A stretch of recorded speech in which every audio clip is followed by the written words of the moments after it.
Hi everyone. We're going to carry on with the topic of animating line logos in this lesson. This time we'll cover more complicated and advanced techniques, with the focus on the coolest Red Giant 3D Stroke plugin. We'll consider a bunch of awesome examples and see into how they've been created. We've also prepared a superb practice for you that includes the breakdown of this Flickr logo. So enough talking, let's get down to business. So what is 3D Stroke? It is a Red Giant plugin that is an indispensable assistant for logo animation, and perhaps the most widely used tool for lettering animation. As you probably have already understood, using it you can create pseudo 3D lines with various thickness along its entire length. This is a paid plugin, but it is definitely worth the money. Besides, we'll demonstrate to you a couple of tricks in case you're unable to use 3D Stroke. 3D Stroke lives in the Effects and Presets panel, and it is best to apply it to solids with masks. It works somewhat similar to the usual stroke effect, but it is way more tricked out. You can change the color of the line in the script settings, along with its thickness and blurriness. The start, end, and offset parameters work just like their analogs in the Trim Paths tool. And you can loop your animation by ticking the Loop checkbox here. The Taper tab allows you to adjust the thickness of the line's ends and to create these narrowed strokes here. We're going to often work with this tab, and we'll cover it during practice.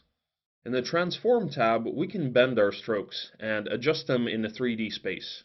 This is an incredibly cool thing, and you'll see why in a little while. Repeater does just what you'd expect it to.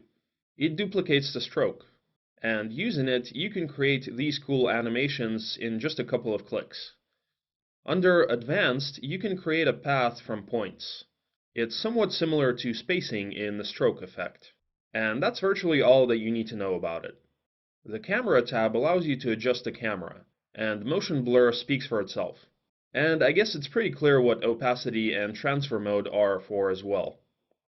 Okay, let's get down to practice and see how simple and incredible this plugin is for ourselves.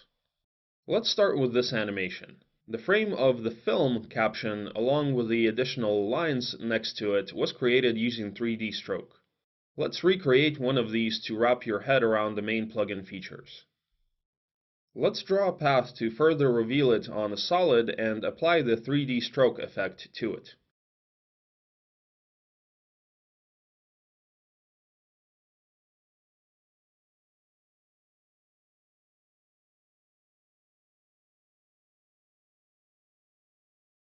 I'll change the line's color right away so that it doesn't blend with the logo.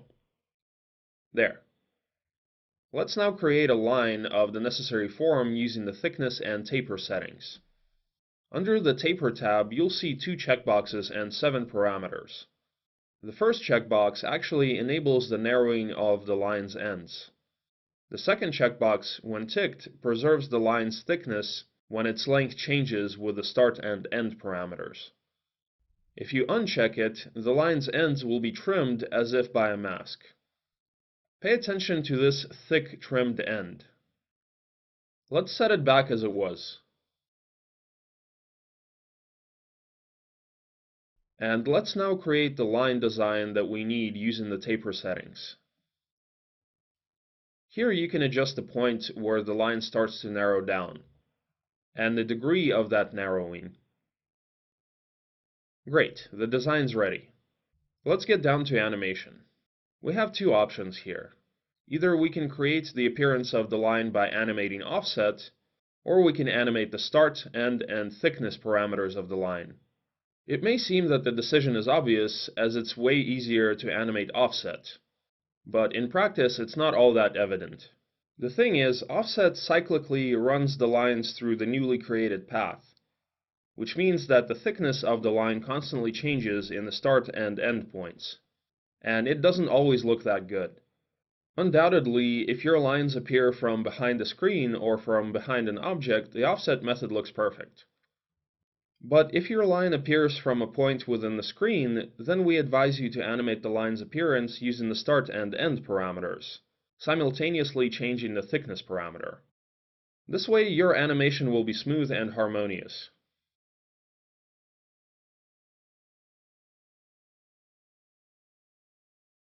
There we are. The animation looks perfect. But if we look at it closely, we'll notice that the line's ends in the source logo are not rounded but sharp, and 3D Stroke can do nothing about it. But we have of course found a simple and fast workaround to do it. Duplicate the layer with 3D Stroke. Disable Taper. And simply make it a mask for the line from the logo source. Piece of cake, isn't it? And this is the final animation we got.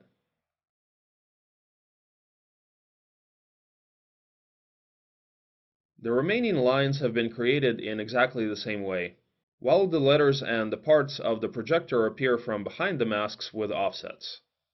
The lower part of the logo is a usual stroke with trim paths.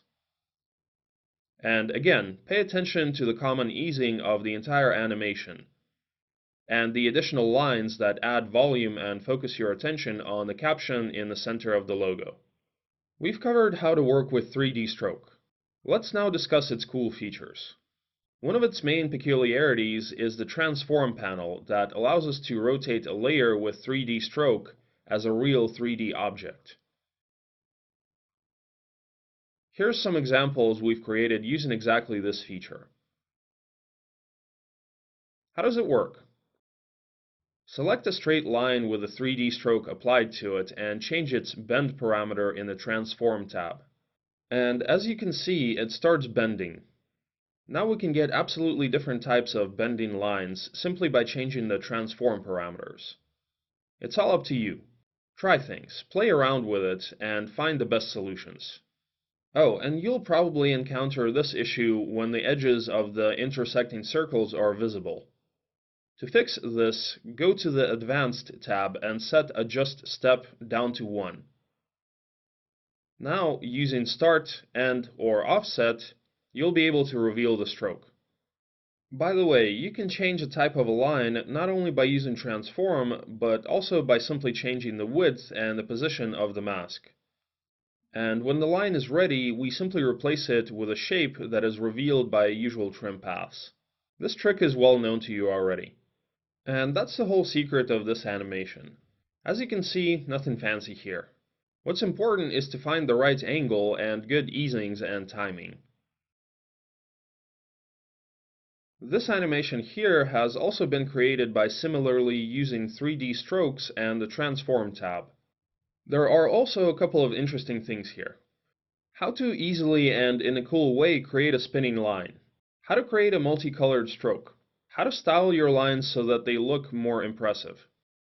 Let's start with the beginning. You can create a spinning line like this in a bunch of ways, but the easiest one is to draw a spiral along which the line will be revealing itself, and turn it in space. Simply and dramatic.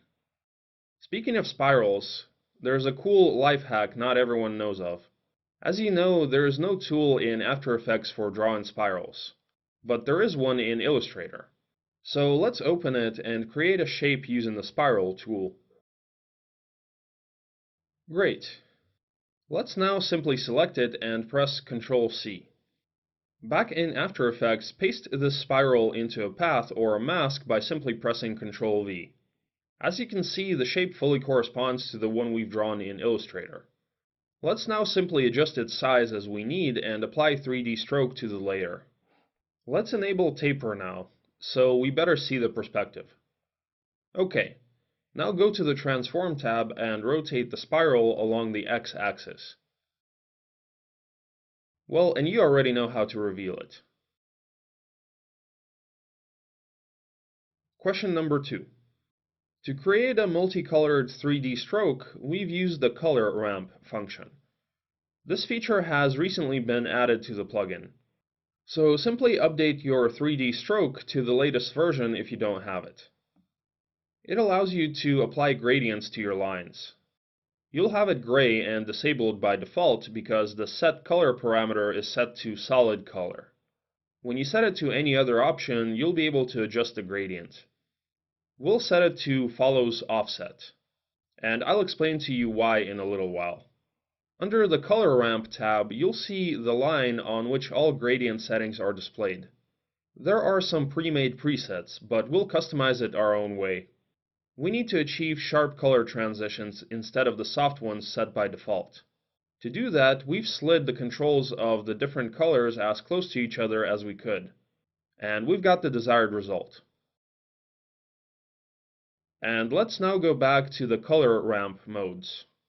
When the line reveals itself, I want the colored parts to proportionally decrease in size as the line is revealing. And that is exactly what's happening now.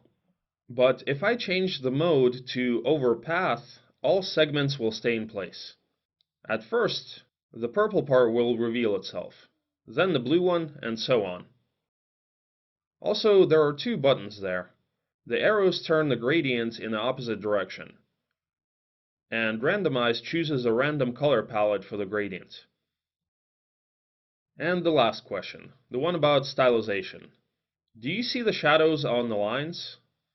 They've been created by using two effects from the Layer Styles tab, Inner Shadow and Drop Shadow. The first one creates a shadow inside a layer starting at its edges. And the second one is a usual shadow that is created under a layer. We have a pre-made animation of a spiral, so let's apply Inner Shadow to it and see how it works. It lives in the Layer tab. Layer Styles, Inner Shadow. There is a bunch of settings that allow us to adjust opacity, the shadow color, and the blend mode. Almost all other settings, such as size, angle, and distance, are for adjusting the position of the shadow on the layer. And by tweaking noise, you'll get the super popular grainy gradient. And many of you are probably familiar with the second effect. This is a usual shadow that is created under a layer. By combining these two effects, we've managed to achieve this interesting result. Speaking of stylization and effects, it's important to mention roughen edges, using which you can imitate frame-by-frame liquid animation. Take a closer look at this logo. Lines using which the letters are revealing themselves are 3D strokes to which the roughen edges effect has been applied. Let's examine how it works on this stroke, which has already been animated. Let's apply roughen edges to this layer. The effect seems to corrode the edges of the layer, and by doing so, it makes a seamless line look like it's been torn into pieces. The thinner the line is, the easier the effect seems to tear it apart. You can adjust blurriness by changing the border and scale parameters. The latter one adjusts the size of an object. There's also the edge sharpness parameter that stretches out the alpha channel and removes the effect's blurring. That's what we've got after tweaking the roughen edges settings.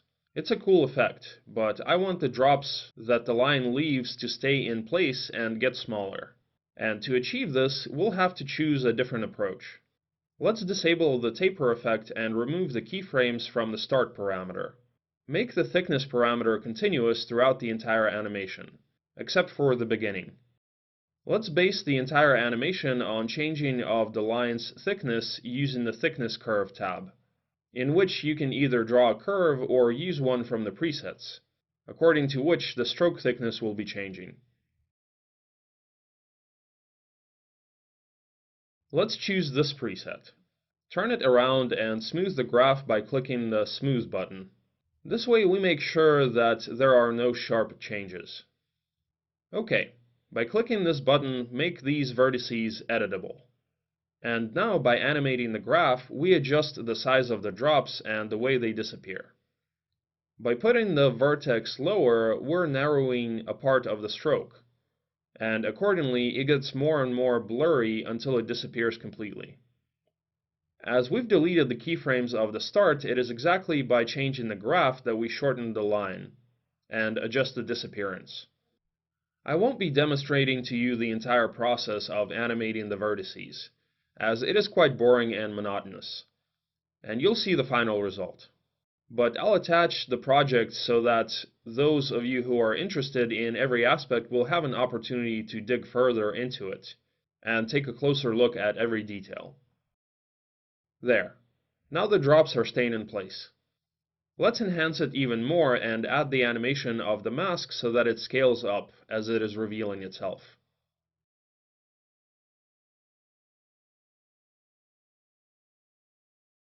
Looks more interesting already. Let's improve it even further and add rotation along the x-axis. Let it be 45 degrees. Look what we got. We have achieved a slight effect of spreading the drops, which makes the animation look even cooler. And to make this effect look like it's been animated frame by frame, we can add a new adjustment layer and apply the posterized time effect to it, to set the frame rate down to 12 frames per second. This stroke and roughen edges technique is commonly used in lettering animation for creating nice looking trails and distracting elements. Well, we finally made it to the most interesting part of the lesson, which is the animation of the Flickr logo. Let's start with the fundamentals, that is, with the idea. Flickr is a digital photo and video hosting that is associated with a large number of data and users. Furthermore, this all is hidden behind the simple and airy design with a minimalistic logo. We wanted to communicate this contrast as clearly as possible, and the idea of a digital whirlwind made with lines represents this in a pretty awesome way. We can see a vast stream of the lines that transforms into two small circles. We can break this animation down into 4 steps. The first step is the creation of the lines. The second one is the animation of the rotating circles. The third one is adding perspective. And the last one is stylization. Well, let's get this sorted out. Any whirlwind is shaped like a spiral, so we've created this path, in which the line rotates in a circle first, and then bends into a spiral. Let's take a closer look at how it was achieved. At first, we created a line with the colors of the logo. By adjusting the start and end parameters, we changed its thickness and length. Then we animated the appearance and disappearance of the line. In the middle, we specifically added a pause by copying the start and end keyframes. It allows the viewer to notice every detail of the whirlwind and to make the transformation itself more expressive. The easings will be in line with the general rhythm of the animation. That is, the sharp appearance. The pause in the middle gaining speed before morphing that will happen at the maximum speed, and then a smooth fade out. Let's take a look at the intermediate result. Okay, let's next add the rotation of the line in a circle that you can create using the rotation Z parameter in the Transform tab. And we've got this final animation. It suits our dynamics perfectly. Let's now add some details. Let's now apply taper and tweak it in such a way that we get the line that is slightly narrowed at the end.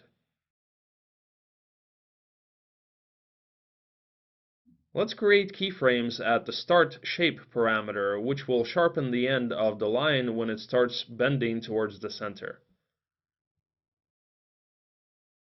Let's take a look at what we got. Let's also animate the thickness parameter when the line appears so that the line becomes thicker. It'll be much neater this way.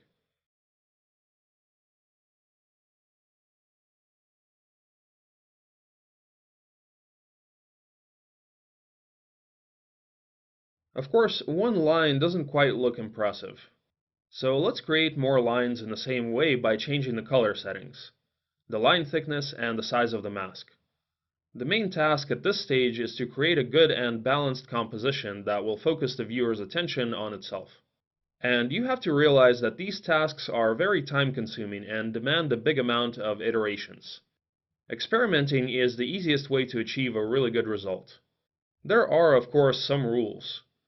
For example, long lines are most suitable at the edges of the whirlwind, while the short ones will suit best at the base. This way, they're imitating the shape of a tornado in perspective. At the same time, the number of thin and thick lines must be approximately the same. Then the overall composition will be balanced. So take these rules aboard and start creating. By the way, you're surely interested in how we've created this line with an outline. To do this, we've used layer styles and the stroke effect.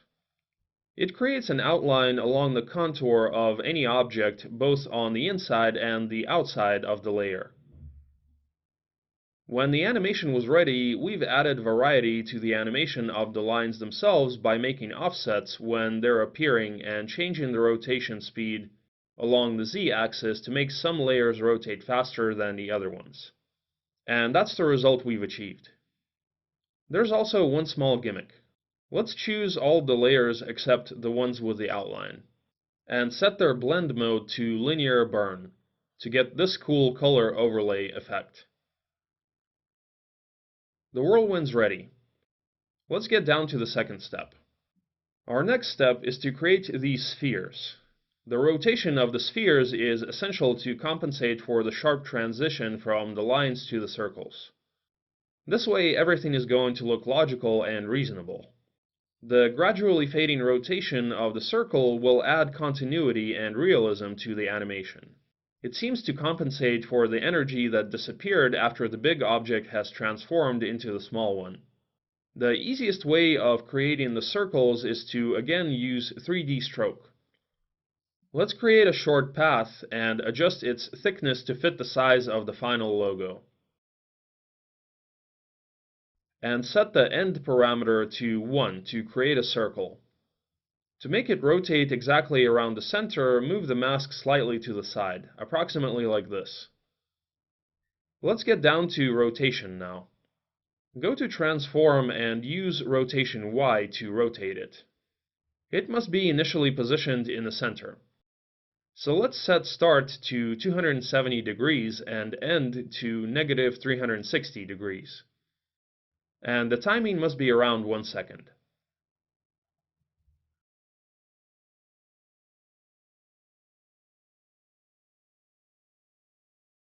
Okay, let's now duplicate the layer. Change its color and subtract 180 degrees from both the first and second keyframes. So the circles rotate in a mirrored manner. Let's play the animation. The movement suits us perfectly, but since the blue circle is higher than the red one in the layer hierarchy, it constantly overlaps the latter one. So we need to trim the layers in such a way that they overlap each other in turn. Great, now everything's perfect. And the last thing we have to do is to make the circles fade out after the rotation. To achieve that, we simply swap the 3D strokes with the two logo shapes when they overlap. We'll animate their position and rotation parameters and also apply elastic to them.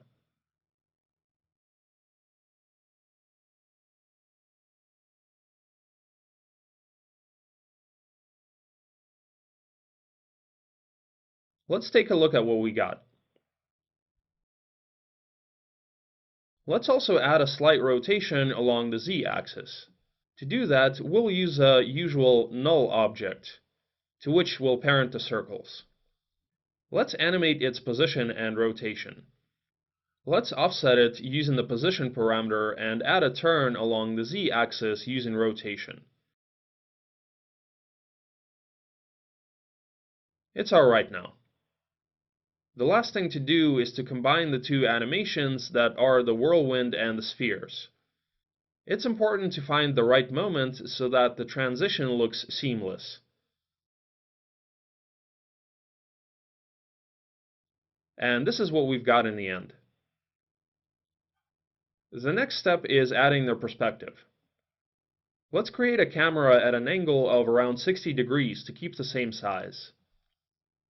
Let's parent it to the null object right away to make it easier to adjust. Okay, let's now move on to the moment when the whirlwind morphs itself into the two spheres and create keyframes at scale and rotation along the X and Y axes. We'll go the not-so-traditional way and create the animation backwards, which is from the last keyframes to the first ones. We now have to find the position in which the whirlwind will hover before it transforms into the circles. It'll be exactly this moment when it starts bending, somewhere over here. Let's rotate the camera 25 degrees along the x-axis and by the same angle along the y-axis. Looks perfect. Go to frame 0 and set the values of the initial object's position. We'll do it as an original animation. That is, unfold it from its almost flat position, approximately like this. Let's now adjust the easings, which have to suit the rhythm of the remaining animation. I mean, it begins sharply and then slows down in the middle. Besides, let's also animate scale, so that the whirlwind appears small and then gradually increases in size as it's turning. Pay attention that as we increase the scale parameter, the composition scales down, and as we decrease the scale, it scales up. And no, it isn't a bug. This happens because we've parented the camera to the null object. So let's set it to 150% in the first keyframe. Adjust our favorite easing and check out the final result.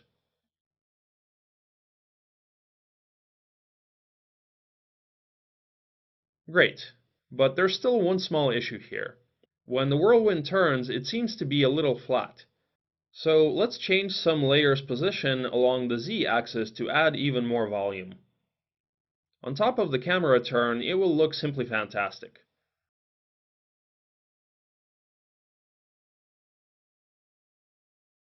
There we are, almost ready now. Let's get down to stylization. You need to understand that in the matter of stylization, it is always worth starting from the design of the logo itself. If your logo is made with clean, straight lines or strict text, then stylization will often simply look misplaced. But at the same time, dirty textures applied to letterings drawn with brushes will look stylish and cool. Stylization will also be appropriate in these grunge logos, in which some textures are already present. In our case, the Flickr animation was a creative project that involves some freedom of communicating your own ideas. But as a rule, this has no place in commercial projects. There are some logo work guidelines that can't be left behind to maintain the corporate identity of a company. But returning to our logo, let's see how to create that kind of stylization. Let's start with the lines. We've applied the grainy gradient using layer styles and the inner shadow effect with noise. After this, we've pre-composed the entire composition and created this texture that will serve us like a mask for pre-compose. Let's look inside. Here we have 3 different textures with grunges and scratches. You can easily find similar ones on the internet by typing scratch or grunge texture in your browser's search field. The textures have been applied to each other with different opacity in linear light blend mode. And by animating the position and rotation parameters at the toggle hold keyframes, we've created this shaky looped texture. And at the very bottom, there's a white solid, which prevents Lume Mate, that we're using for showing the texture, from discoloring the logo. But besides the texture itself, we've used a number of effects here. Set Mate is the effect that allows applying track mate, but it has a lot more features. It's a useful feature, but there are times when it malfunctions. So when applying it, double check if it functions correctly. Texturize pushes the texture to the surface of the layer it was applied to. While it's not that highly visible on colored lines, it creates a very curious effect on white ones. Then we have the Add Grain effect, and it does what you'd expect. Using it, we've created this strained texture. And 2 turbulent displacement effects complete the setup. Actually, this effect creates different sorts of wavy displacements and distortions. But we've used it for creating this shaky contour that imitates the effect of hand-drawn animation. But why are there 2 of them? This way we achieve a more random and interesting shaking. That's the whole secret of this stylization. But let's take a look at the entire animation and see what we've finally created. As you can see, the biggest challenge in these animations is to arrange the elements properly. The nicer and richer the whirlwind will seem. the more vibrant the animation will look. The contrast of transforming a big and intricate shape into a tiny one is always a perfect way of grabbing the viewer's attention. And by adding an unconventional angle and stylization, you get a unique and extremely cool result. Now, I believe you also agree that 3D stroke is simply an ultimate tool. But there are situations when you can't use it for animation. For example, when you have to prepare a logo for exporting for web using Body Moving plugin that doesn't support effects at all, let alone third-party plugins. But cheer up, because we've prepared a workaround for you, even for such a situation. Firstly, you can imitate 3D stroke using Repeater, even though in quite a limited way. Let's create a path with 2 points that are positioned as closely together as possible. Change line cap to round cap. Apply Repeater. Increase the number of copies to 200. And set offset to half of this value and make it a negative number. Set position to 0 and increase the repeater scale to 105. And now we can bend this spiral in absolutely unpredictable ways by changing position, rotation, and anchor point. It looks quite like 3D stroke, doesn't it? To reveal this line, we simply need to apply trim paths after repeater and change its mode from simultaneously to individually. I won't be demonstrating to you how I animate trim paths, as we've already done this dozens of times, and you'll handle it easily. That's our final animation.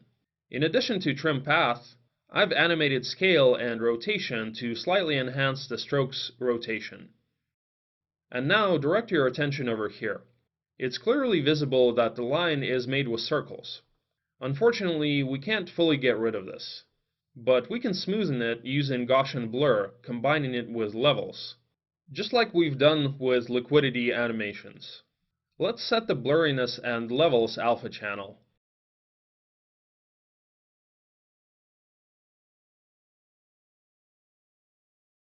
There we are. Let's play the animation now. As you can see, Repeater is a powerful tool, but it's still not that versatile.